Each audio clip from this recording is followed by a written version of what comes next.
You said this place was steps from the water. We just haven't found the steps yet. How much did we save? Enough. Enough to get lost? Or you could book a stay with Hilton. Welcome to your oceanfront room, just steps from the water. The Hilton sale is on now. Book on Hilton.com or the Hilton app and save up to 20% to get the stay you expected. When you want savings, not surprises, it matters where you stay. Hilton, for the stay. Some things happen fast, like a vacuum finding your lost earring. A dog reacting to the word walk. And settling up with friends on the PayPal app. Send and receive money in seconds. Access your balance to send, shop, pay bills, and more. Download the PayPal app to get started. An account with PayPal is required to send and receive money. A PayPal balance account is required to hold and use a balance. If you've ever blasted synth beats from your boombox or burned CDs for your besties, this one's for you. As people get older, much like their music tastes, their health needs change. AG1 is the simple daily health drink designed to deliver over 75 essential daily nutrients and pre- and probiotics to support energy, digestion, and mood, so you can make the most out of every decade and dance break. Learn more at drinkag1.com.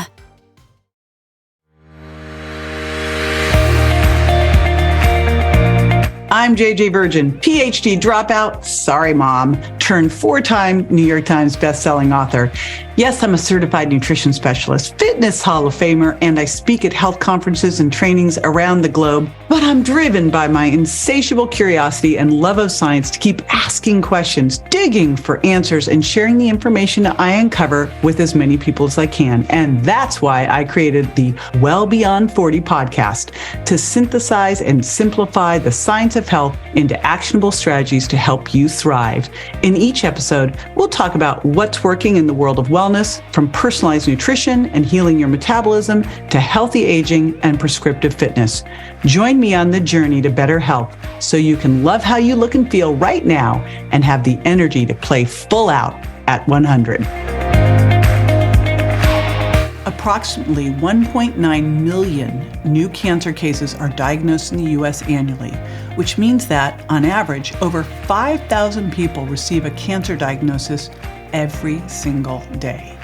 But what if I told you there's a whole world of integrative approaches that can not only improve quality of life, but potentially dramatically change outcomes? Cancer can be a scary subject, but stick with me because we're going to explore groundbreaking approaches that are changing the game in cancer care. To guide us through this critical conversation, I've invited someone who's not just studied cancer, she's lived it, fought it, and now helps others do the same. I'm thrilled to welcome Dr. Nasha Winters to the show. In this episode, you're going to hear Dr. Nasha's incredible personal journey from receiving a terminal diagnosis to becoming an internationally recognized cancer expert. We're going to dive into why the conventional approach to cancer might be missing the mark and how a metabolic perspective could change everything. We'll talk about the surprising connections between your lifestyle, environment, and cancer risk, with plenty of practical, actionable steps you can take right now to help create an anti-cancer environment in your body. We're also going to talk about the truth behind common cancer screenings, if they're really helping, or if they could potentially be causing harm. And just wait until you hear about some of the cutting-edge therapies and diagnostics that are giving patients new hope. Whether you're a cancer survivor, currently battling the disease, or want to do everything you can to protect your health, this episode is packed with information that could literally save your life. And the best part? Dr. Nasha's approach isn't about fear. It's about empowerment. She's going to show you how to take control of your health destiny no matter where you are in your journey. Let's dive into this life-changing conversation with the amazing Dr. Nasha Winters.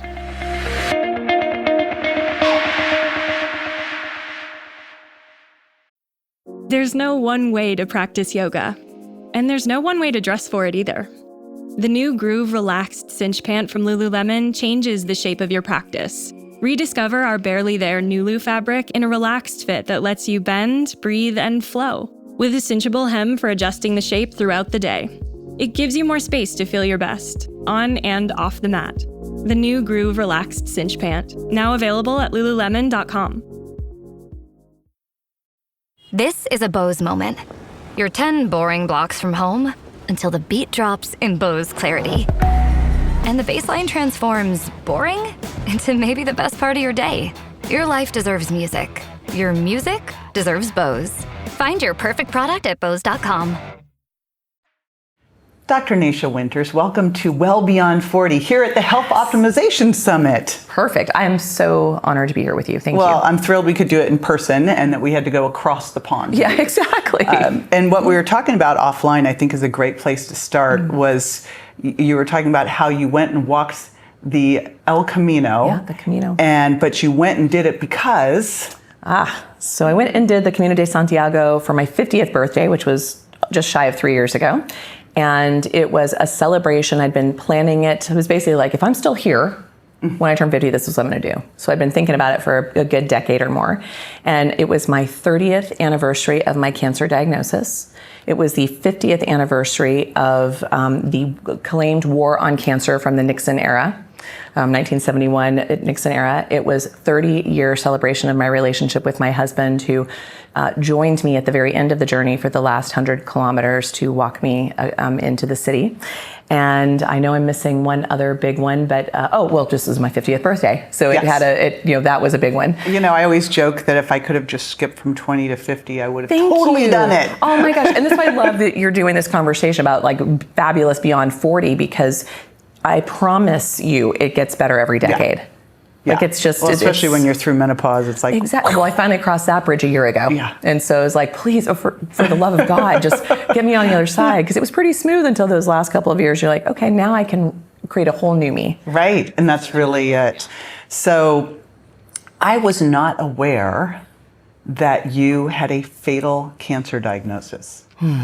Yeah. I was basically born with health issues. So probably TMI, but the doctors would tell love TMI. I know. You're like, yes. The doctors would tell my mom when I was an infant that it was fine that I only pooped once a month because it was just my pattern.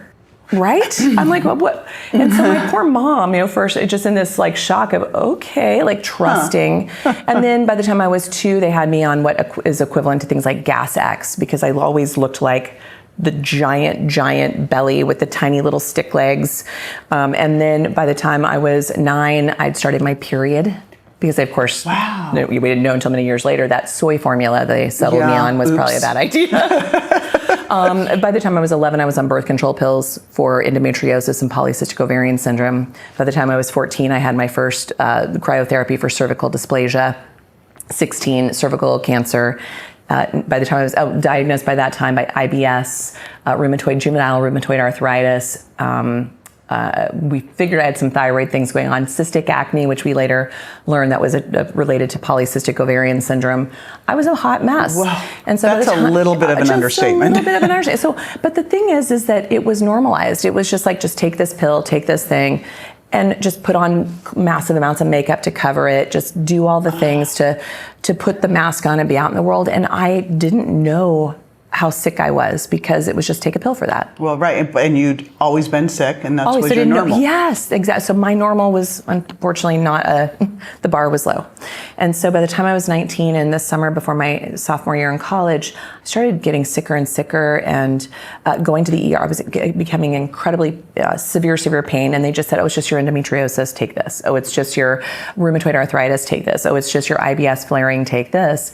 And by the time my roommate found me unconscious at home and rushed me to the emergency room, oxygen levels in the 70s.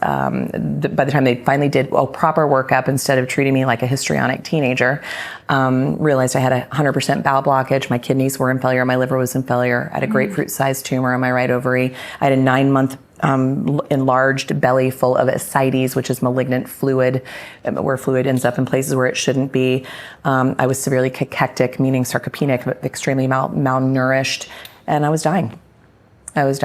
And they gave me, finally when they worked it out, they realized I was end-stage ovarian cancer. This is 1991. So I was the zebra. No one was looking for cancer in a 19-year-old in 1991. Now, fast forward today, This is unfortunately one of the most common stories I hear today, and it breaks my heart. And that was never the case. Why do you think that is? Oy. You got a week. Did I just? Pandora, here we come. Gosh, it's the changes that have happened in such a short period of time in human evolution. I mean, when you think about it, we went for tens of thousands of years as hunter-gatherers. And then about 11,000 years ago, we thought, let's put down a few roots and become Neolithic farmers and maybe just kind of raise our own food very locally and very laboriously. We had to expend a lot of energy, right, to grow things. And then that was the biggest shift. We brought on new genetics at that time. Fast forward to the Industrial Food Revolution of the 1850s. Another big change. So then we started to industrialize our food, process sugar, flour, salt into everything. Game started changing then. We also, a few years after that, some refrigeration. So now we had an ability to eat things out of season and out of rhythm with our ancestry, with our genetics. That added some stress, and people like Weston A. Price and others started sounding the alarm then, going, oh, this is a problem. Can you imagine what those poor guys would be saying today? No. They're like, I'm just stepping out. I'm quitting this one. Yeah, that was pre-Pop-Tarts. Oh my gosh, exactly, pre-everything. And the next big kablam was post-World War II. And we had all this leftover ammo, and some guy behind a desk said, this would be great. Let's do this. Let's put this into our agriculture and into our pharmaceuticals. Let's take all of this war consciousness and apply it into our food systems and our healthcare systems. And kind of away we've gone. Yeah. Now, we now have thousands, I think the last research I saw was 80,000 new chemicals have been introduced to the market since World War II.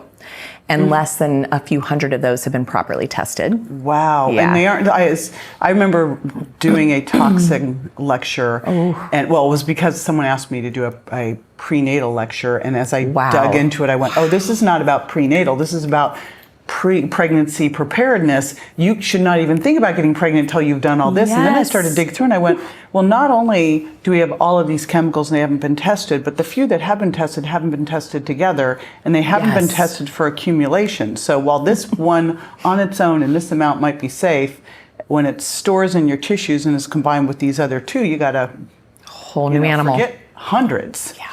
Okay, so we've got the chemicals, we've got food that's not food. Yeah, exactly. Factory food. Yeah. We've got more ingestion of carbohydrates without the expenditure of energy. Yes, we don't have to work for it. We don't, look at even housework. Now that we have, is it a Roomba, a Zumba, the thing? Oh, but there's like a Zumba running around this place. I was like, wait a minute, what? I was like, I can't do that with little dogs. I think the dog who gets sucked up, That would be traumatizing for all. But yeah, there's just, and this just, one of my friends or kids are in junior high now. They don't have recess anymore. There's these weird things like gym class. You remember that? I mean, those don't happen anymore. It was like the strange things that we've prioritized has taken us further and further away from our natural rhythm. So the average American spends less than 15 minutes outdoors every day. When I speak at regenerative ag conferences, even though these are the farmers that are trying to rebuild our soil and our food systems, I'll ask them, when was the last time you watched a sunrise or set?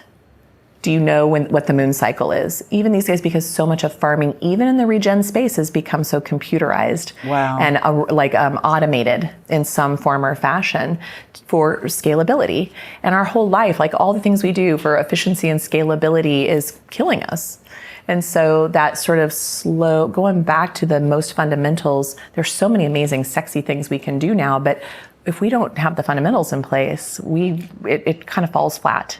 Yeah. So we have all of those risks, along with the risks of artificial light. Oh, goodness. Keeping us awake when we should be asleep. Yeah, yeah. All the stress. Yeah. The EMFs. Got it. The tech. Yep. It's almost like, why not cancer? Why not more than ever? Well, it's the second biggest killer, right? It just took over as the first killer. It's now surpassed cardiovascular disease in all westernized countries.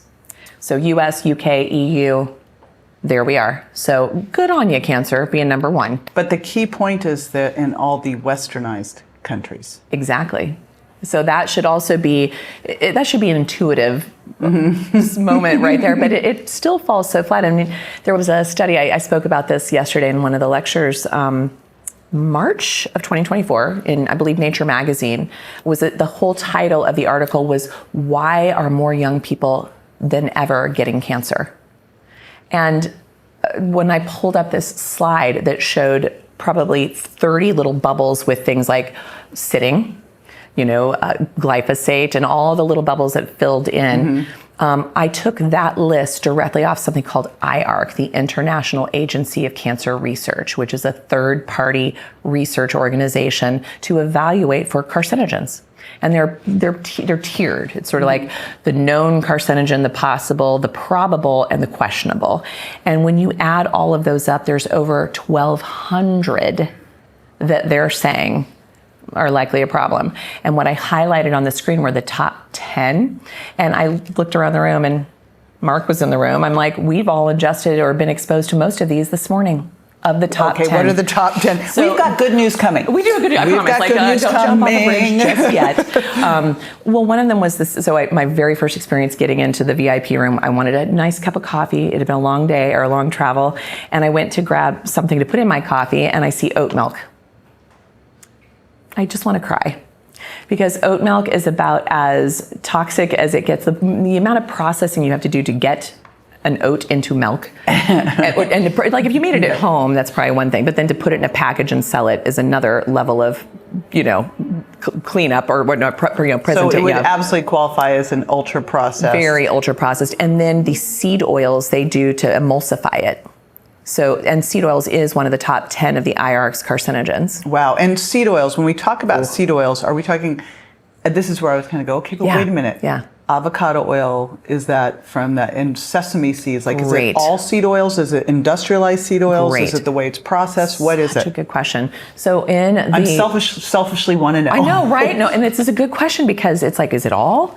And so when you look at those, the seed oils we're mostly talking about here are canola. Oh, this is a funny, okay, I have to tell you one funny thing. Yeah. So we're out to dinner the other night. Oh. And we go out with our friend Harry Massey, and they've selected the restaurant. And I know Harry is absolutely pristine with how he eats. So I'm like, this will be fine. We check, it's Mediterranean. I'm like, we're safe. Even better. Yeah. And you're thinking easy peasy on the oils. I'm like, this will be great. So we sit down, and Harry goes, so, we're assuming, of course you use extra virgin olive oil. You're a Mediterranean restaurant. We go, what kind of oil do you use? This woman very proudly says, we use rapeseed oil. And I'm like, oh no. Everyone at the table gasps. She's like, they're going to be this table. Oh, yeah. But you should be, because you might just be saving this woman's life because you're helping her be aware of one of the top 10 carcinogens. They all thought they were doing great.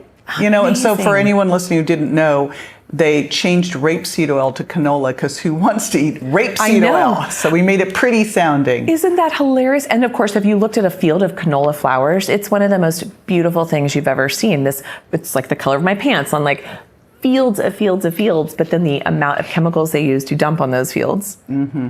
And then the processing it used to turn those into oil, it's an absolute destruction of our planet, of what it's doing, not just the people on the planet, but the planet itself. So that's a big one. Soybean. It's the second most common oil. It is so difficult to pick up a package, even something that's organic or keto or like Whole Foods. You can't eat anything on their salad bar or their prepared food things. Which is wild, isn't it? It's totally wild. So, and my husband, we had this, we just come through and we're like, one of these days we're like, we're going to throw it across the room. It'd be a great reality show. Right? He's the food. Exactly. So those are the big ones. But we also do, when we start to get in, everyone's like, but these seed oils, you have to remember these other pristine seeds. They're very volatile. They oxidize very easily. And unless you are as close to the original source as possible, and you know exactly how it was processed, you probably should avoid those. And that's, again, our ancestors did not have these kind of oils. They had lard, tallow, butter, ghee. That was it. All the things we're told are bad for us. Terrible for us. Oh my goodness. And so those are things that, again, we all thought we were doing better. I mean, my grandmother switched into Crisco. Yeah. Oh gosh, Crisco. Crisco. And it's still around. I'm always shocked. And Crisco and margarine are still around. I know. How is margarine still around? I don't know. My husband's a chemist, and he's like, this is plastic. It's a plasticizer. It is wild. I had an aunt who was very interested in her health, very focused on this, and she got the worst rheumatoid arthritis. She would only eat margarine and whole grain bread. And I remember at one point going, could they be related? Aline? Wow. It's like, yeah. So it's crazy. Like margarine in action. Yeah. Okay, so we've got, what was number one again? Well, it's kind of like on the chart will change, but basically you've got the obvious of known carcinogens are like tobacco, smoke, and whatnot, which I'm laughing. This is not to be harsh, but we're at a biohacker conference. It's all about Everyone's optimizing. outside smoking. Thank you. And like, there was one person yesterday, a very highly influential person in this space who was very known for his approach. I will not mention names, but I wish I had videoed it because it actually made me angry. Because he's out there smoking on one of his, which are even worse. Like the vapes. We were talking about that. Like these vapes are going to take out our teenagers. They are, and they're taking out our adults too. I mean, you're like passing. It's like jumping from one frying pan into another. And I was so horrified because his message is very out there. He has a huge reach. And I thought, okay, first of all, this is either hypocritical that you hide this. And he was kind of hiding in a corner. Or you still think that all of the other things you do are going to prevent this thing from causing a problem. And what people need to understand is it's a cumulative effect. And I really appreciate, and I appreciate you brought up that one of these things are toxic, but when you put them down, we've done literally one study. IARC did that study. This was probably 2016, 17, on what happens if we mix a few of these things together that are benign. So non-carcinogens all clumped together with other non-carcinogens made a carcinogen. What they make. And so, but we have stopped that because it's an enormous amount of money and to put into that type of study. But the one basically said, we don't even know what kind of soup we're floating in. And so that's a big one. Of course, they always complain about sunshine. This is the other one. So they put that there. But what they need to qualify is UV light is only as dangerous as the environment in which it's being collected in. So if you are living on seed oils, you are absorbing that radiation and your cells are being damaged by it. That is so interesting. Yeah. And so I'm married to a German Irish who's mostly Irish and the skin. There you go. That guy over there. There you go. He's got the same. And Steve used to be, he'd look at the sun and turn into a lobster.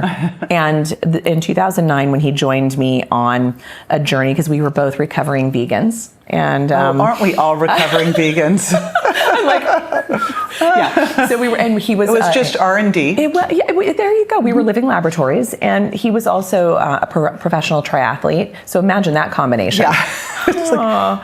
And at that point, I mean, he would just blister. I mean, the weird joy for me, again, TMI, is I love to peel his sunburns. My grooming, my ancestry, ancient ancestry came through of my grooming. I don't get to do that anymore because he gave up all the horrible seed oils and all the grains and all the sugar. And this man is like golden all the time. And we're out every morning. We greet the sunrise almost every single morning on a paddleboard, and on the Bay of Banderas in Mexico. And, it is sunny all the time there. And there's no burning. And he hasn't had a sunburn probably since 2010. And so, and as a big surfer and, all the things. And so it's what it's received in. And so it's like we're demonizing the sun for what the container that the sun is nourishing or is feeding has to offer.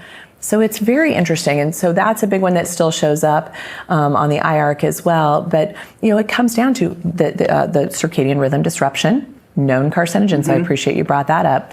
Tons of studies on this. I know it from the weight side. It's like try to build muscle, lose fat, and not sleep. It's nope. Exactly. I mean, in the cancer side, which is they're very simpatico here, insulin growth factor. 2 nights of bad sleep stimulates your insulin growth factor, which is great if you're like a growing child that needs to grow a lot of things, an anabolic aspect of it, but not great if you're a human trying to cut weight or starve cancer processes.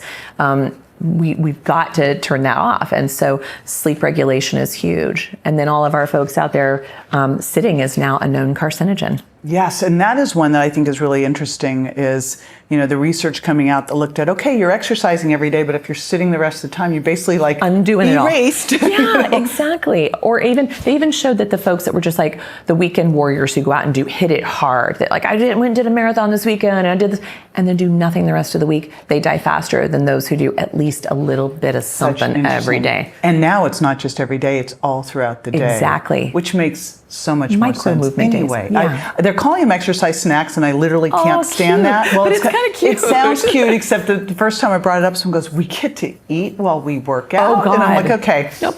I'm going to call it a microdose. I'm just going to call it a microdose. I like that even better. Yes. Okay. We get those. Okay, Nice. so we've got the movement, the circadian rhythm, the oils, the smoking. Gosh, the UV light, right? I'm just disregarding that. Yeah, thank you. I appreciate that. I want people to just have a context. I've never around understood that. Like I Thank you. I only put sunscreen on my face because of the vanity side of things, but even we're then in it's Florida. like, this is, you are. And I don't use that crappy sunscreen. Exactly. So I was going to say, you probably are very picky about what Yes, that is. yes, and then yes. that's actually one of the other carcinogens are all the things that we put in our, a typical woman walks out of the house with over 60 chemicals on her skin. Yes, that's wild. And this is like the largest organ of absorption and elimination. And they're just lubing up with all these things that feel good, smell good, all the things. But it is just coming in and setting off all kinds of little hormonal signaling. Do women have higher rates of cancer than men? Right now, we're 50-50. We're the same across the board because what's happening, this is interesting, men are having, just because women had a lot more issues because of the estrogen, your internal estrogen does not cause the problems, but when you jam the signaling with all the other endocrine disruptors in our world, then your own body can't process your own hormones, much less anything else that's coming your way. Well, the same thing's happening for our men. And so because of the work I do, I'm telling you, most men out there have a lot more estrogen than the women I care for. Wow. It's trippy because and we they're run getting Dutch this from life on planet Earth. So from the foods they're choosing, which are a lot of the foods, like anything, glyphosate is one of our biggest endocrine disruptors. So if they're eating grains and legumes that sequester the glyphosate. Is it possible to get, like, the organic grains and legumes, is it even possible to get them without glyphosate just because of the fact that we've got seeds blowing and water flowing and everything else? I love that question, and no, it isn't. Now, it's going to be a lesser residue, but it's in our rainwater now. And so and the thing is I try to explain to people, if you really are trying to avoid glyphosate entirely, you're going to have to also, unfortunately, very much limit or remove grains and legumes from your diet, because even the organic, they're chelators to the soil, and glyphosate is taken right into that. So chelators mean it's one of these things that's going to pull that in. It's like little sponges. Exactly. Oh, that's bad. And then let's take this to the next level, the juicing frenzy.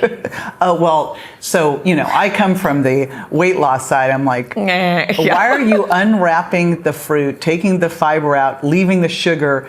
Especially something like apple juice. This makes me the craziest. Yes. Oh my gosh. Yeah, we were at that dinner the other night. They had a collagen thing sitting at the table. Yeah. Oh, I saw you break it into it. Yeah. Tim breaks into it, takes the thing, goes, "Here, try it." He puts it in my mouth. All of a sudden, I go, "What is this?"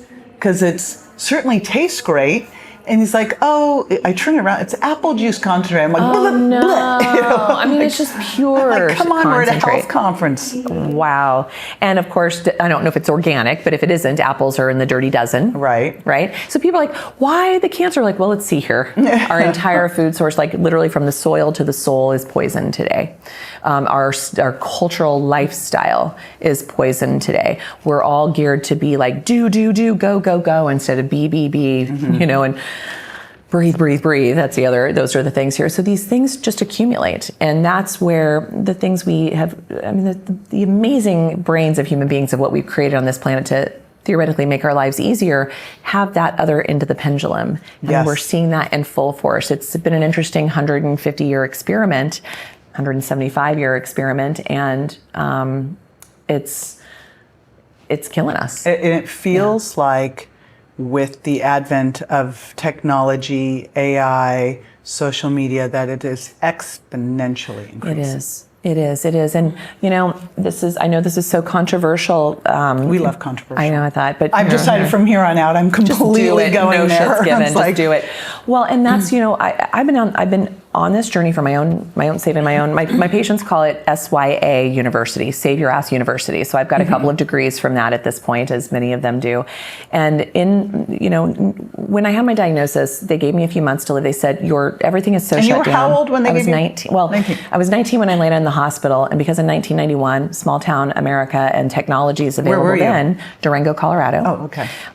It took until the 21st of October for me to actually get the official diagnosis. They knew by CA-125 was over 15,000. They knew by the imaging what was going on. They could tell by the ascites. They had to keep draining ascites every few days, and it was very malignant, bloody ascites with TMI. But it's like, they knew it was bad. They knew, and they had a feeling because of the tumors on the thing that was probably of ovarian origin. It took until the pathology came back, which took weeks at that time to get the official diagnosis. Wow.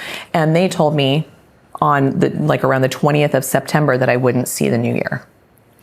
And because my organs were already in failure, they couldn't even give me a single dose of chemotherapy. And there was just we just want to make you comfortable on your way out. And so gathering a few more opinions, that opinion didn't differ. And I was sent to hospice at that time, wasn't in my town, but what was the equivalent of palliative care. And so as I was set out on my own, some accidental things happened, and this is relevant to what I'm getting ready to talk, what we were leaving off from. But I couldn't eat because I had 100% bowel blockage. So even small amounts of sipping liquids caused such excruciating pain and nausea that even that was difficult. So I had enough fluids basically to keep myself alive, to sip, but no solid. There was no way of solids or no soup. Broths were too rich. Anything. So too you were much. on a fast. A 2.5 month fast. Wow. And the interesting thing, of course, we didn't know. I didn't know any of this stuff. Even the last few years, this has probably been the most significant tool I've continued since then in my life and applied to my patients. We fasted patients regularly through the 1960s until someone said, we should not take anything more from them. We should just feed them and fill them up. And no matter what, don't lose weight. And the American Cancer Society is eat as many cakes and ice creams and shakes as you want. That's their recommendation to our patients. Still today. No matter what, don't lose weight. And yet the majority of patients with cancer, even our skinny patients, need to lose fat. I was going, wouldn't it just be hold on to muscle? The rest really? Thank you, 100%, because where is our, I'm a believer that cancer is a metabolic mitochondrial disease. And so you're going to want to build your mitochondrial reserve the best you can. People die, 50 to 70% of patients diagnosed with cancer will die from cachexia. Expedia and Visit Scotland invite you to come experience the beauty that awaits in Scotland. The sweep of wild coastlines, quiet lochs, and untamed landscapes. Fresh cuisine that feels rooted in the land. Come experience the kind of stillness that stays with you long after you leave. Plan your Scottish escape today at expedia.com/Visit Scotland. This was when my son was in the hospital with his brain injury, and he's going from, thankfully he went in really strong. Yeah. But I'm watching it and I'm like, uh-oh. So I got these amazing aminos from Italy. I was jamming them. Oh, I was the stuff I was doing. Resourceful. The nurses are we just want to write down, because I was hiding it all and sneaking it in. And they're a lot of patients that have done that over the years. We just want to know what you're doing so I can do it for my mom, my this, my that. Sweet. But that was my fear. Yeah, it gives me chills. Yeah, I was watching him waste away, and I'm like, oh, no. Yeah. And the crazy thing is your doctors, they know that is what will take your life, but they don't know they don't understand it's a metabolic condition. And the weird thing about cachexia and sarcopenia, this, I'm preaching to the choir here, but maybe others don't, specific to the cancer world, you could give a cancer patient 15,000 calories a day and they will still drop weight massively. And they're not dropping fat, or they are dropping muscle mass. It's the body is using up all the muscle stores for the glutamine to feed the cancer. So you have to keep our cancer patients. I love all the studies coming out showing exercise required for good outcomes with cancer. And by the way, everything. For everything. Yeah, exactly. They're now showing, the bed rest thing we talked about. They had my son in bed, and we were finally you know what? I'll get him out. We are going, he had a crushed heel. Oh, that's right. But the minute we could start, I'm I at least got him up. I started throwing things. I started, I was whatever I can do to get you moving, standing. Your story is so much it's you had to You had to figure it out by yourself. And like hearing your story, and like a lot of the people that are at this conference and in our circle out there in the sort of the world of optimal health, we all came from like a pain to purpose here. No one was doing it for us. Right. None of the medical systems in place were figuring this out and giving us the tools. And so you being the mama bear that you were, like, you've changed, your son's experience has changed the lives of millions, right? That's what's so amazing to me. And as I stayed alive one more day and one more day and one more day and one more day and kicked that can down the road a little bit further, I'd learn something new. And then I'd be alive a little bit longer, I'd learn something new.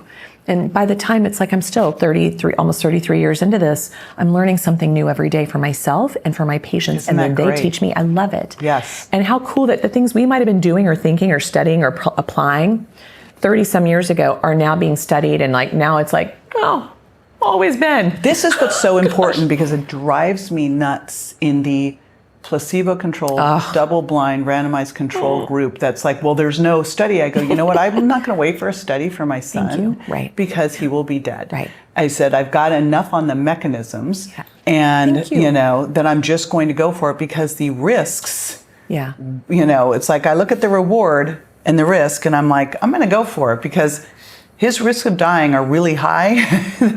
So let's go do everything we possibly can. And so we've got to balance that. I love that. With all of this, right? So I love that. When we get the naysayers, oh, there's no RCT. I'm like, my patients have never once asked me. Well, I take it back. The few patients that have asked me, I said, well, how are those other RCT study trials or treatments that you've done prior to finding me when nothing else has worked? How have they served you? Yeah.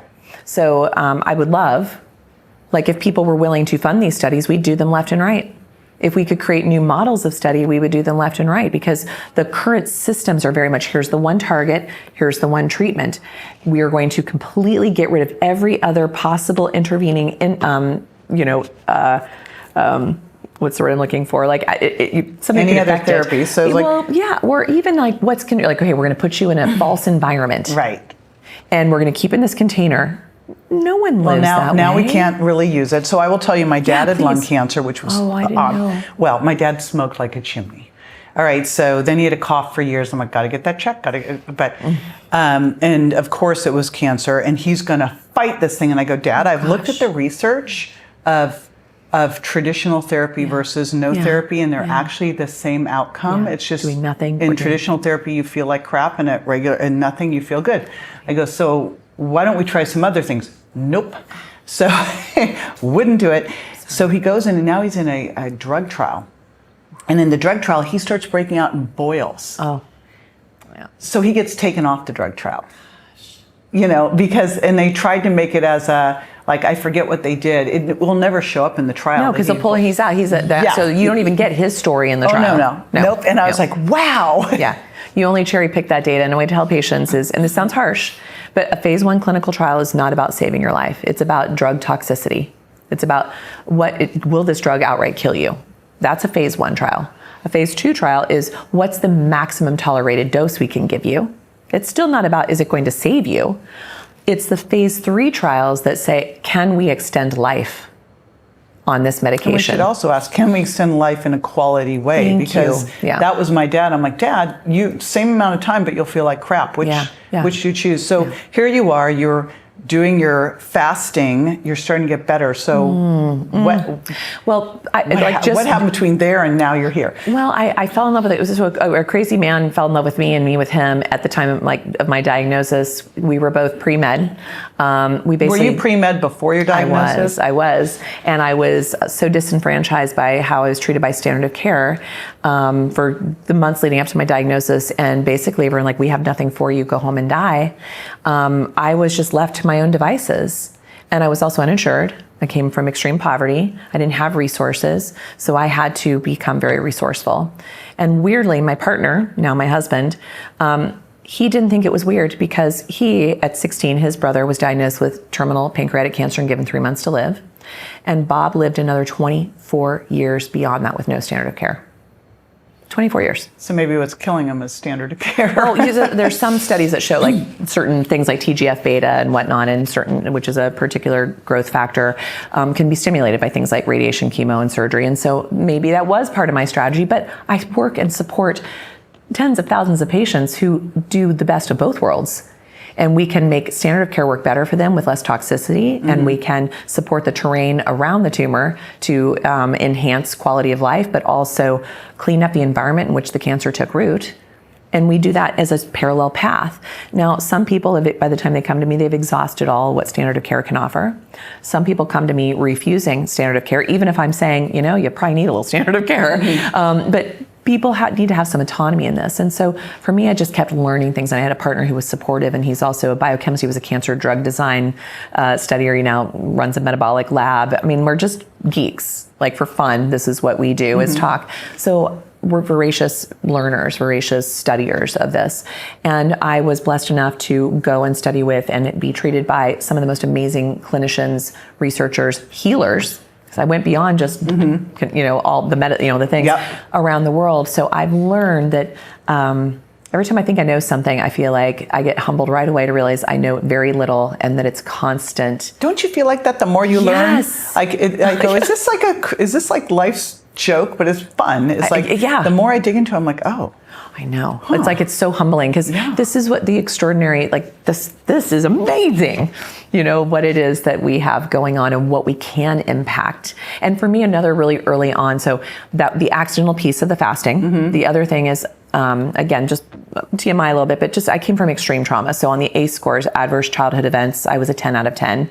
And what I left. And tell everyone what the ACE score is. I'm glad this is coming back. We'll post the interview we did with Dr. Sarah Gottfried on this. Oh, good. Yes, we love our Sarah. Great. But I think it's so important for people to recognize this. I'm still trying to find the person who's a 0. Yeah, well, I know. I mean, most people I've met a couple 1s and 2s, but the majority of people who come to me in my world, we're talking 6, 7, 8 to 10. It was like, I think I was a 4 or 6, and I was like, going, I'm okay, I'm not a 10. Sarah's like, no, honey. I'm like, because every one increases a certain percentage of your risk of chronic illness and cancer. And so, and this score is, again, for your listeners, there's 10 questions of things you were exposed to before the age of 18. And the studies have been, we had dozens of studies over several decades that those experiences rewire your physiology in a particular way to make you more vulnerable to stress in general, and to vulnerability of just your immune system, the impact on your immune system, the impact on your neurotransmitters, on your hormones, your metabolic health, your microbiome. Those things have very tangible physical impact. And yet it is the last thing we want to talk about in our culture, in our medicine. It's like we don't talk about, and people get mad if you talk about possibly you had some trauma. And so it's become such a, we're like, oh, you got trauma, but we're not helping people understand big traumas, little traumas, life experiences, and how you need to just be aware of, we all have it, but how are you metabolizing it? Yeah. How are you dealing with it? Are you burying it?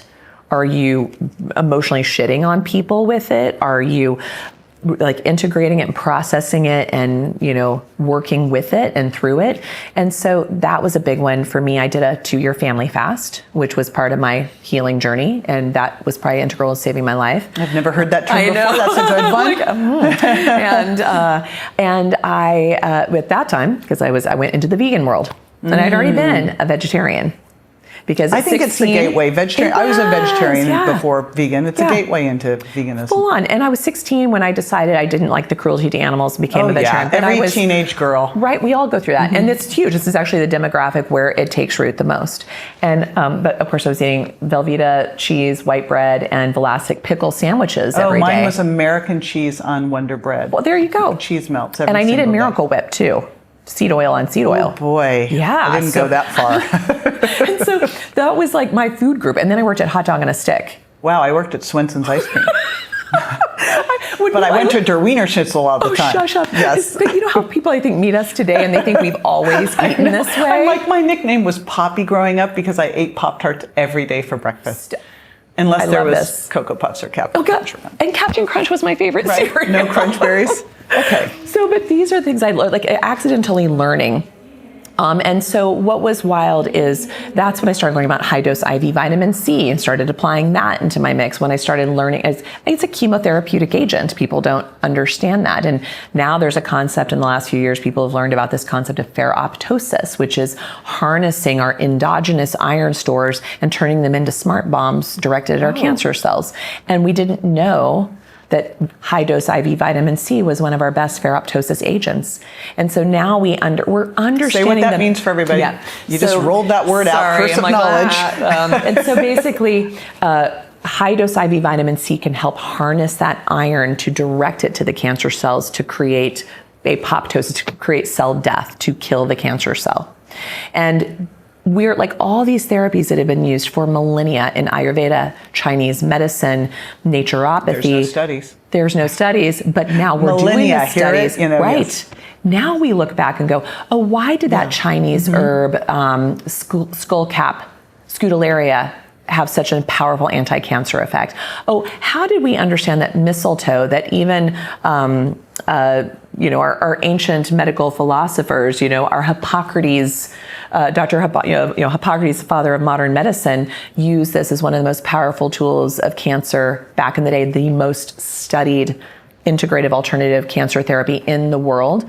It's even part of the medical repertory in places all over Europe, South America, India, Canada. The United States is like walled us off until we published our data from Johns Hopkins and are going into phase 2 and 3, despite the fact that safety has been established for thousands of years. This was wasn't that what Suzanne Summers used? She used it and everyone went after her about this. She's 26 look how long years. She 26 thrived. years of stage 4. Yeah.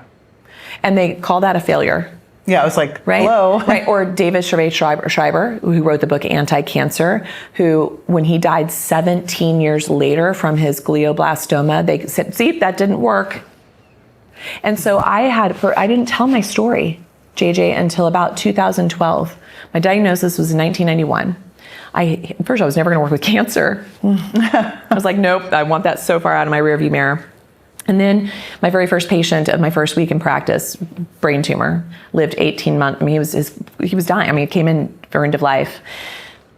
He pushed me into this field, and then everyone started coming to me, and suddenly it became that, but I still kept my story. People knew I had a history, but they didn't know the details. I think everyone thought maybe I had a little skin cancer or something. Like, I think they thought it was sort of cancer light. No one had it, and it was so traumatic I didn't talk about it. Plus, I had this belief system that if I talk about it, I will die. Oh. Wow. So when I read Dr. Schreiber's book, Not the Last Goodbye, which he published after his death, he didn't even tell people he had a recurrence because he knew. He was like, if people know what's going on with me, they will call all of my life's work a failure. And I even say it now and I feel like I sob my way through it. I'm 33 years out in October from this diagnosis. And if I died tomorrow, everyone would call this a failure. And yet here I am. I didn't only get to see my 20th birthday. I'll get to see my 53rd birthday, unless I get hit by a bus tomorrow.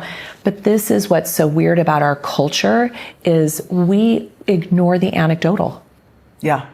And yet I can look around, I know one other person in this room that should not be here. And there are probably, I'm gonna guess, 50 people walking around this place that have had the same story, that have come through my program or come through one of my practitioners, one of my advocates, that were sent home to die or had no expectation of living beyond a certain amount of time. That's just here at this conference. And this is where we have these stories everywhere. I see miracles every day. And what's so sad is my colleagues in standard of care don't. Well, and here's the other part of it, because I strongly believe, and it was the night when they told us to let my son die, and I'm like, it's going to be 110%. Like, I am such a believer that thoughts create and that you create your reality. That, like, when you said I couldn't talk about it because I was afraid I would die, like, I will not, like, everything has to be so clear. Yeah. You're going to be 110%, you're going to live to 100, all these things, right? Because whatever you believe. Yeah. Yeah. That's why if someone comes in and they really believe they need to do standard of care or they don't need to do standard of care, That's true. They need to do whatever they believe is exactly. And that's why I really want people, I think people think, oh, you're a naturopath or an integrative doctor, but I would say 90% of our patients are doing some form of combination of the two. And why not use the best of everything? Thank you. That's 100%. what we like with my son. People are like, oh my gosh, he's using medication. I'm like, he'd be dead. Exactly. Like, we're going to use everything that we can. All the gifts that we have on this planet are available to us. And what we get to determine is what's best for each of us individually. And that's what I love about this is it's not about a protocol. Like my approach, why I'm alive today is different than why Mark might be alive or somebody else might be alive today. We didn't use a protocol. It wasn't a treatment. Right. It's like, okay. We're all our N of ones. Exactly. And so it's like we can dig in, especially today. This wasn't available 30 years ago, but today in the last few years, I can know every bit of the personality of your tumor microenvironment, and of your terrain environment. And then I can know, okay, where are the cross points that we can target and what tools can we choose to target that? And then what metrics can we use to see if we're on the right path and if we need to pivot? It's pretty simple. It's not even the tools, it's the methodology that works. Test, assess, address, don't guess. And one of the biggest heartbreaks is when I have a patient who's gone to Mexico or Germany and spent $150,000 on alternative cancer care, and they come back penniless and cancer exploding. And I'm like, why was that treatment chosen for you? It's just as bad in the alternative world as is it in the standard of care. I'm so glad you're out training people. You are, right? You've got a whole training. Thank God. We're going to put that in the show notes for the practitioners. Thank you. Someone, when you talk about this now as being the leading cause of death, I would still think that the best way to approach this is to prevent it in the first place. Thank you. The only cure for cancer is prevention. That would be like looking at the most common causes and doing everything you can to not avoid those. But the other, if you can't do that, I would think the second one would be early detection. Yes. So what are the tests that someone should be looking at? Well, first of all, the JJs of the world, which, you guys are amazing. You are all about metabolic health, and that is our prevention, right? Which is our biggest problem we have in the States now. Is it now? Because I heard the latest stat. I was looking because one said 12% of the population was metabolically healthy, another said 6.8. And then I looked at what they considered to be metabolically healthy, and I'm like, but that's not metabolically healthy. Exactly. You're like, oh, your blood sugar's 100, you're good. Oh, your triglycerides are at 150, you're fine. I'm like, I always thought it was 75 or less. What happened here? Thank you. And that's what's so funny is that's their parameters. Remember, our labs are based on the average of the population. So it just keeps getting. So it's the same in body composition. When I was in doctoral school, we were taught that normal, healthy body composition was 18 to 22% for a woman, and that 25% the most. But when you got to like 29% or higher, you were metabolically unhealthy. Are we heading there? But now, I was like, wait a minute, now 30% is healthy? I'm not going there. Good, I'm sorry, you. This whole idea that health at any size, I'm like, nope. Because it's not, we'll look under the hood, it's not about a body shaming. You've got to check the metrics. Want the truth. Exactly. Like we can handle the truth. We can. Exactly. All right, so back over to how do we know? So there's the metabolic is your prevention, right? And then what do you consider to be metabolically healthy? So what I consider to be metabolically, so using standard of care parameters first is I want my lipids, I don't care about your overall cholesterol, that's a whole nother topic, but I want your triglycerides under 90. I want your HDL above 60 for men, above 70 for women. So those are my big ones, like right there in that piece. Do you care about particle size in there? I'm not a big, it's not unless there's a strong family history or whatnot, but because we work on inflammation, those particle sizes change, and we get them off the seed oils as particle sizes change. So our whole approach seems to negate that concern, which is nice, right? Just accidentally side effect. Then we look at the body fat composition. Thank you so much. BMI is BS. Yeah. And so looking a bit deep, and then I love that we have imaging. You talked about some of the testing. We have some provocative imaging today. Now, granted, it's for people with funds, but you can do like a pre-nuvo, and there's others that are non-contrast dye, non-radiation to actually look at your visceral fat. Right? Which is so, at the very least, because everyone's concerned about their body fat. I'm like, it's where your fat's located. You got fat thighs, it's not going to kill you. No. But, at the very least, a waist circumference is going to give you a lot. Massive. Massive. And that's, one of their big ones. Like, is your waist smaller than your hips? That's a start. And then the measurement, then you go, get more myopic there depending on your bones or all those things. But that's a big one. Glucose. I love that they test glucose. Glucose also means nothing. It's so variable. And so insulin is the key. And I kind of talk about Why this. aren't they doing a fasting insulin test on everybody? Well, they'll say, like, by well, the time your can't. blood sugar's whacked, Exactly. you've been so insulin resistant. That's because an insurance company says until your glucose is high, we won't test your insulin. Crazy. So our rule of thumb in the labs is if an insulin is under 5 for a healthy individual, like cancer, I actually take them even lower than that. So if your insulin's under 5, your hemoglobin A1C, the average of your blood sugars over 3 months, and basically the measurement of how much you're glycosylated or rusting on the insides, if that's below 5, if a GKI, which is a glucose to ketone index, is under 5, just so your listeners know, the average American diet, the GKI is 25 to 30. Wow. Yeah, right? So, and if your uric acid, which is a marker of fructose overload, a marker of methylation issues, a marker of oxalate issues, a marker of inflammation, and a marker of dysregulated metabolism, if it's below 5, you're doing pretty damn good. Like you basically try to make somebody like me obsolete. And so that plus if you're exercising. Oh, exactly, which will of course impact all those 5s. Yes. Right? And so I like that kind of rule of 5. That's a good one to start looking at for yourself. And it's like, if you're doing that, you are getting your metabolic mansion in order, right? And then everything else is bonus on top of that. Metabolic mansion. Yeah. And then any other tests like, I think, the gallery or any of these other tests to look at, are they worthwhile? We were super excited, and I love gallery. I mean, I still think gallery is a great test, but they do in their own admission say that there's some false positives and false negatives, and they're about a 76, if I remember correctly, and I hope they'll correct me, which they will if they hear this, like a 76% accuracy rate, which is great for early detection. Anything will help.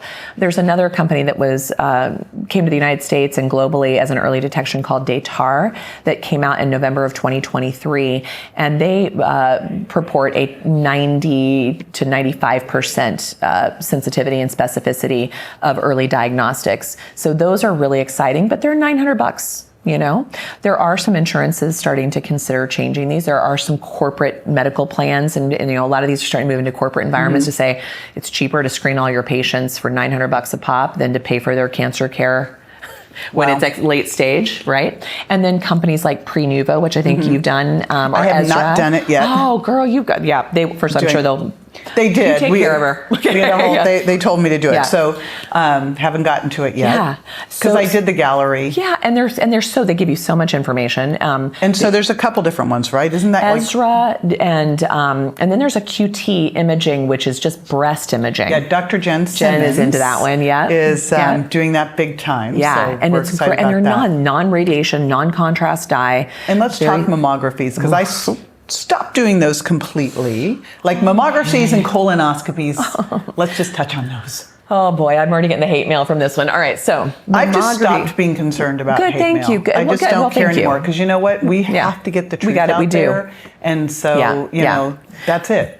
There's a couple, there's a woman, Susan Wadia Els, wrote a book, Busting Breast Cancer, and it is loaded, several years old now, but it's still quite relevant. It is loaded with all the resources as to why we don't do mammography. But basically, just simply put, 70% of all breasts on this planet are not appropriate for mammography. Well, we also had Dr. Felice Gersh on. Yay! I just saw her she's last week. She's my. So we have her. We have Dr. Jen Simmons. Great. So we'll link to those in the show notes too. Good. 70%. Yeah, because if you have small breasts, dense breast, augmented breasts in any way, either it was a reduction, an implant, a biopsy, anything you've done to that breast tissue, you've now given. It's hard to either read or it gives you bad information. Like women who've had a biopsy and they put a clip, that area is always going to be infiltrated with calcifications and always look like it's cancer, because it's a foreign object in the body that the body's trying to remove and trying to deal with. Drives me knucking futz that we still put clips. I beg women to. There's some people will allow you if you write a release. So men listening with clips, refuse them, because you will inevitably see recurrence back at those spots over and over again. And no one's talking about the elephant in the living room on that. But then we have the fact that once you have been diagnosed with breast cancer, you should never even consider a mammography ever again. Do you want to continue smashing and radiating vulnerable tissue? So if that's the case, so for me, it's a no-go ever. It's like, yeah. But when people are pushing you, like, well, let's get down to the brass tacks. There might be 30% of the women that might be served by it with like nice, floppy, fluffy breasts. But we have without QT cancer. imaging that And we're that's going to just be able to it. do. But even a freaking ultrasound is more impactful. Now, people ask me all the time about thermography. They're great about showing you temperature changes and like terrain response, but they're not sensitive and specific and measurable enough to know what's going on. Then we'd look at the ultrasound to isolate and measure what we're looking at. So we could just do the ultrasound. You could to start with that, and then you can move into more diagnostics, which gets in, like ultrasound's more screening. The diagnostics would be like the QT or a breast MRI. But the breast MRI is still use contrast dye, and for somebody like myself, from all the MRIs and the contrast dye I did early in my diagnosis, my kidneys they struggle. I have 30% and 70% function, and I have to be tender with them. So I can never do any contrast dye ever again.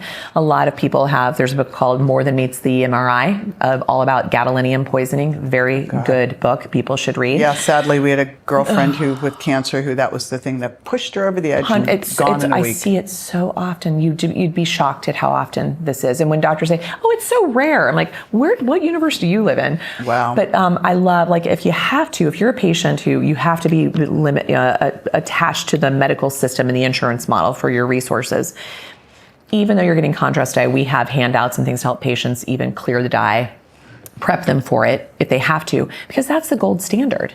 Even in standard of care, that's the gold standard. So if you have the funds to go and pay for something like pre-nuvo or QT imaging, those are MRIs, but without contrast dye, but they have to be cash paid. And so this is how we look. But no, I'm an absolute no on mammography and for so many reasons. And then colonoscopy. And by the way, the other thing about mammography is all the BRCA gene. So the BRCA. So I've got BRCA1 and 2. And the BRCA gene is one that they push you to do mammography every 6 months. And BRCA is incredibly sensitive. It's about BRCA. The BRCA mutation is about inability to repair your DNA. What is the number one cause of DNA damage? Fucking ionizing radiation. Unbelievable. So we're smashing and it makes me want to cry.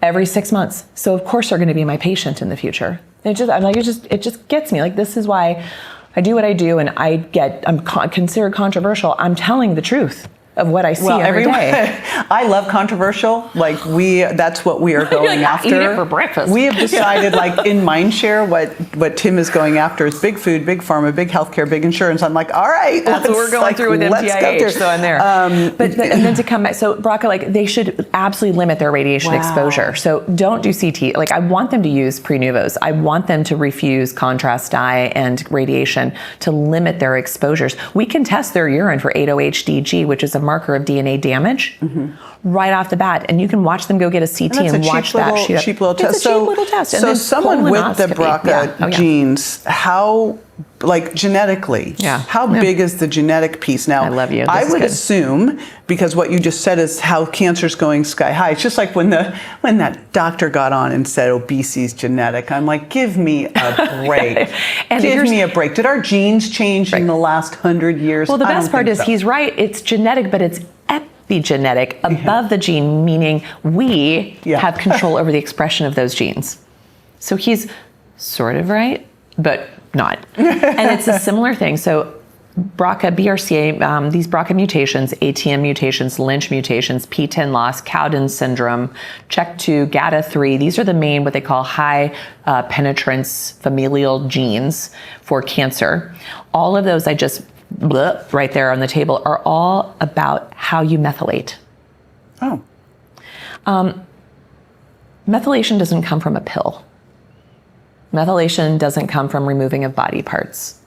In fact, just removing the body parts, I've lost 7 patients to prophylactic surgeries because of the BRCA gene, who died later of the very cancer they removed body parts to avoid. Wait.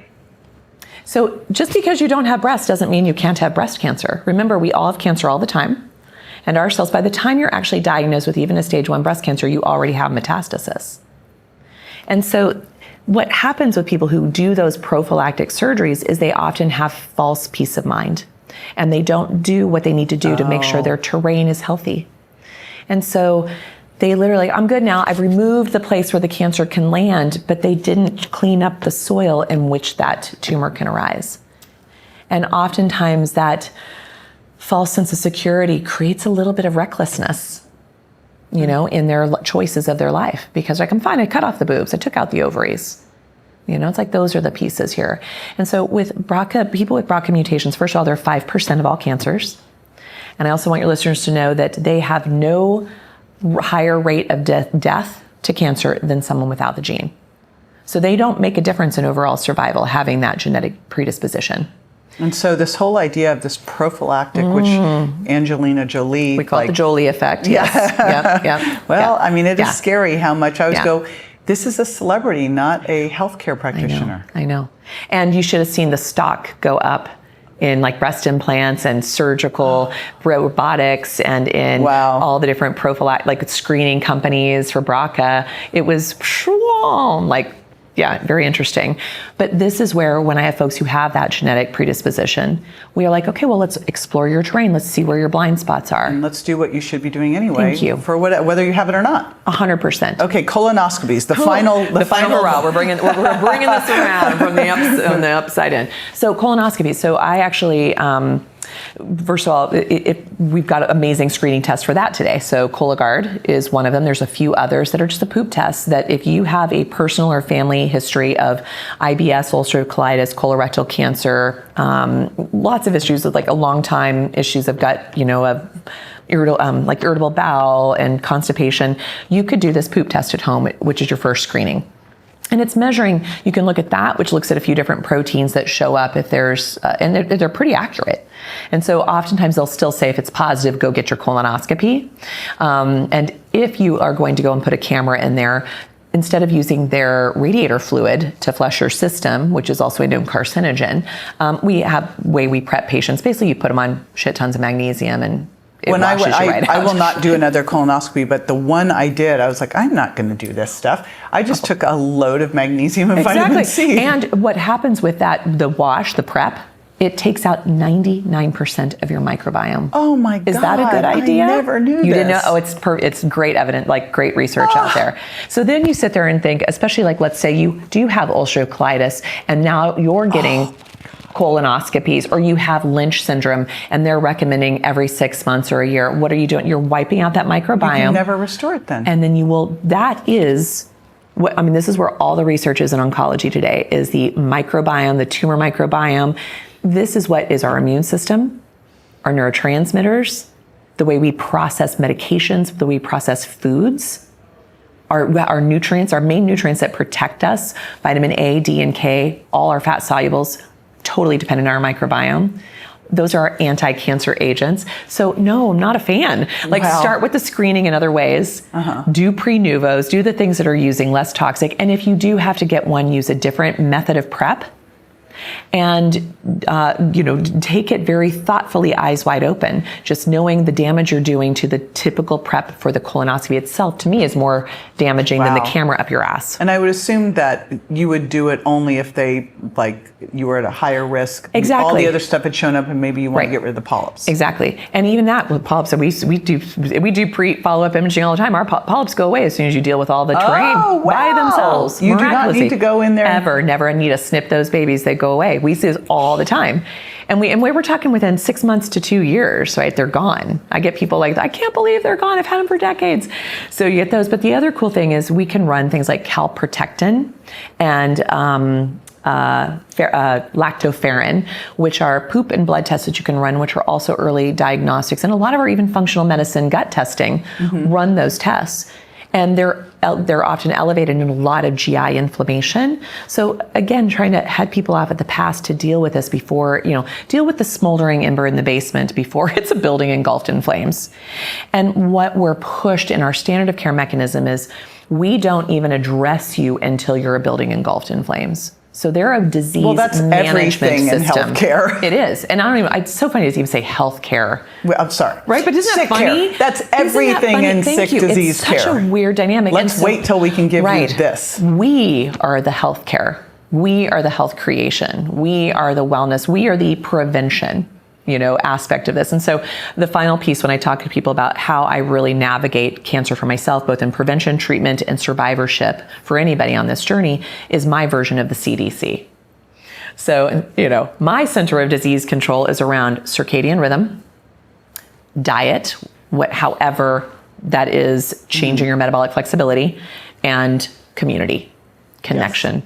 Those three things, if you're working on those diligently, you've got a pretty good runway of creation of health. And then the rest are the nuances to your biochemical, epigenetic individuality that can be tweaked to change it. What's great about this is, the more I look at all of this, and I'm really fascinated by Brian Johnson and all of his stuff, because I'm like, cool, this guy's going to spend $2 million a year and have this research team on it. Excellent. Let's look at it, because the more you unpack all of the stuff, you go, exercise, community, actually all the things that really make the biggest difference, the biggest needle movers, do not cost money. Right. You could just go spend it, we're at a biohacking thing. You could go buy all the stuff, but actually you'll make a way bigger change doing these things that are free or very low cost. And it's funny, I'm at a biohacker conference where I should feel better, but the food has not been as the quality I would eat at home. The lighting, even though it's better, we have some natural light here, better than most conferences, but being indoors all day, my voice, I sound like I've smoked a pack of cigarettes just from the false air and light. What feels good to me is to then go outside in the evenings and walk and get up early in the morning. Exactly. We've been out walking. Yeah. And here's all these sexy $1 tests and toys and things to play, which I love. It's fun. But it's the real thing that nourishes me is, like you said, free and accessible by all. And so when there are people complaining, oh, what you do is very expensive. I mean, you should remember, 19 years old, no money, uninsured. I traded for all my healthcare. I lived in a teepee for 2 years. Not even a yurt. Not even a yurt. A teepee. We chopped wood and carried water to trade for our rent on that land. And these are probably things that saved my life. Yeah. Wow. That's nothing sexy. Yeah. So we are going to put everything at jjvirgin.com/Dr. Nasha. It is NASHA. And it'll be DR, so DR Nasha. And what we'll put there is all the links for healthcare practitioners, for prospective patients. You also have a guide, I think six things you can do if you are diagnosed with cancer. I mean, what I love most about this conversation is I think that cancer is probably the biggest scary out there, and it doesn't need to be. And I almost feel like they try to make it more scary so people will feel they have to run into You just nailed that one. So your message is that message that I love so much, is the message of empowerment. And what you can do if you really take your health into your own hands and just take a moment. You don't have to do anything immediately. Just take a moment and breathe, right? And do your research. Yeah. Thank you. Thank you. Thank you for being so courageous and thank you for being so courageous. Hero here. Go Shiro, go. Go. Thank you. Thanks, JJ.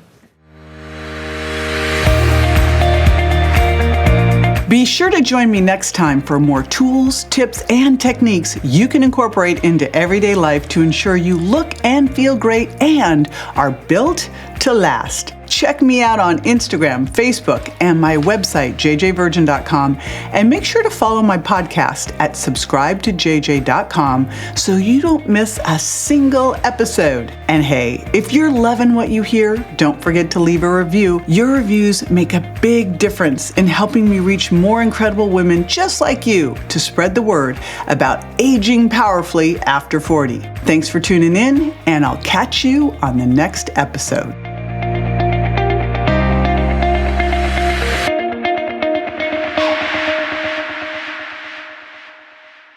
Hey, JJ here, and just a reminder that the Well Beyond 40 podcast offers health, wellness, fitness, and nutritional information that's designed for educational and entertainment purposes only. You should not rely on this information as a substitute for, nor does it replace professional medical advice, diagnosis, or treatment. If you have any concerns or questions about your health, you should always consult with a physician or other healthcare professional. Make sure that you do not disregard, avoid, or delay obtaining medical or health-related advice from your healthcare professional because of something you may have heard on the show or read in our show notes. The use of any information provided on the show is solely at your own risk.